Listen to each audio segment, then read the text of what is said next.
ಪಶ್ಚಿಮ ಘಟ್ಟಗಳ ಮಧ್ಯದಲ್ಲಿ ಹಸಿರು ಬೆಟ್ಟಗಳು, ದಟ್ಟ ಕಾಡುಗಳು ಮತ್ತು ತಂಪಾದ ಗಾಳಿಯಿಂದ ಸುತ್ತುವರಿದ ಒಂದು ಸುಂದರ ಹಳ್ಳಿಯಿತ್ತು. ಆ ಹಳ್ಳಿಯ ಹೆಸರು ಮಲ್ಲಿಗೆಹಳ್ಳಿ. ಮಲೆನಾಡಿನ ಹಳ್ಳಿಯಾದ್ದರಿಂದ ಇಲ್ಲಿ ಮಳೆಯು ತುಂಬಾ ಹೆಚ್ಚಾಗಿರುತ್ತಿತ್ತು.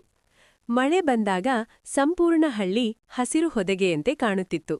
ಆ ಹಳ್ಳಿಯಲ್ಲಿ ಅರವಿಂದ ಎಂಬ 13 ವರ್ಷದ ಹುಡುಗ ತನ್ನ ಅಜ್ಜ ಮತ್ತು ಅಜ್ಜಿ ಜೊತೆ ವಾಸಿಸುತ್ತಿದ್ದನು. ಅರವಿಂದನಿಗೆ ಪ್ರಕೃತಿಯ ಜೊತೆ ಸಮಯ ಕಳೆಯುವುದು ತುಂಬಾ ಇಷ್ಟ. ಬೆಟ್ಟಗಳಲ್ಲಿ ಓಡುವುದು, ಕಾಡಿನಲ್ಲಿ ಹಕ್ಕಿಗಳನ್ನು ನೋಡುವುದು ಮತ್ತು ಹೊಲಗಳಲ್ಲಿರುವ ಕಪ್ಪೆಗಳನ್ನು ಹಿಡಿಯಲು ಪ್ರಯತ್ನಿಸುವುದು ಅವನಿಗೆ ತುಂಬಾ ಸಂತೋಷ ಕೊಡುತ್ತಿತ್ತು. ಒಂದು ದಿನ ಆಕಾಶ ಕತ್ತಲಾಗಿತ್ತು. ಗಾಳಿ ಜೋರಾಗಿ ಬೀಸತೊಡಗಿತು. ಸ್ವಲ್ಪ ಹೊತ್ತಿನಲ್ಲಿ ಭಾರೀ ಮಳೆ ಶುರುವಾಯಿತು. ಮಳೆಯ ಹನಿಗಳು ಮನೆಗಳ ಮೇಲ್ಛಾವಣಿಗೆ ತಟ್ಟುತ್ತಾ ಮಧುರವಾದ ಸಂಗೀತದಂತೆ ಕೇಳಿಸುತ್ತಿದ್ದವು. ಹಳ್ಳಿಯ ಮಕ್ಕಳು ಮಳೆಯಲ್ಲಿ ಆಟವಾಡಲು ಹೊರಗೆ ಓಡಿದರು. ಅರವಿಂದ ಮತ್ತು ಅವನ ಸ್ನೇಹಿತರು ಮಣ್ಣಿನಲ್ಲಿ ಕಾಲಿಟ್ಟು ಜಾರಾಡುತ್ತಾ ನಕ್ಕು ನಲಿದರು. ಸಣ್ಣ ಕಾಲುವೆಗಳಲ್ಲಿ ನೀರು ವೇಗವಾಗಿ ಹರಿಯತೊಡಗಿತು. ಬೆಟ್ಟದ ಮೇಲೆ ಇರುವ ಜಲಪಾತವು ಮಳೆಯ ನೀರಿನಿಂದ ಇನ್ನಷ್ಟು ಸುಂದರವಾಗಿ ಹರಿಯತೊಡಗಿತು.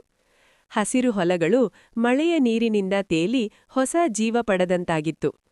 ಮಳೆಯ ನಡುವೆ ಅರವಿಂದನ ಅಜ್ಜಿ ಬಿಸಿ ಬಿಸಿ ಚಹಾ ಮತ್ತು ವಡೆಗಳನ್ನು ಮಾಡಿದರು. ಮಳೆಯ ಶಬ್ದದ ನಡುವೆ ಎಲ್ಲರೂ ಮನೆಯೊಳಗೆ ಕುಳಿತು ಬಿಸಿ ತಿಂಡಿಯನ್ನು ತಿನ್ನುತ್ತಾ ಮಾತನಾಡುತ್ತಿದ್ದರು.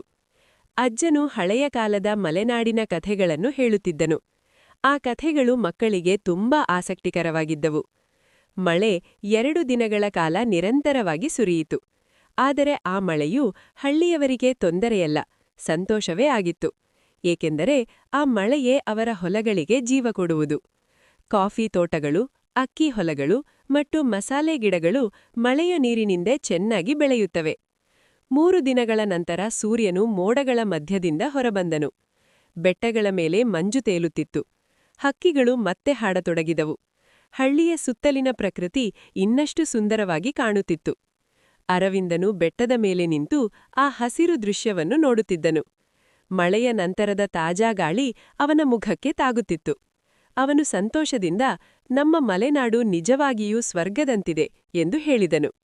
ಆ ದಿನ ಅರವಿಂದನಿಗೆ ಪ್ರಕೃತಿಯ ಸೌಂದರ್ಯ ಮತ್ತು ಮಳೆಯ ಮಹತ್ವ ಇನ್ನಷ್ಟು ಅರ್ಥವಾಯಿತು.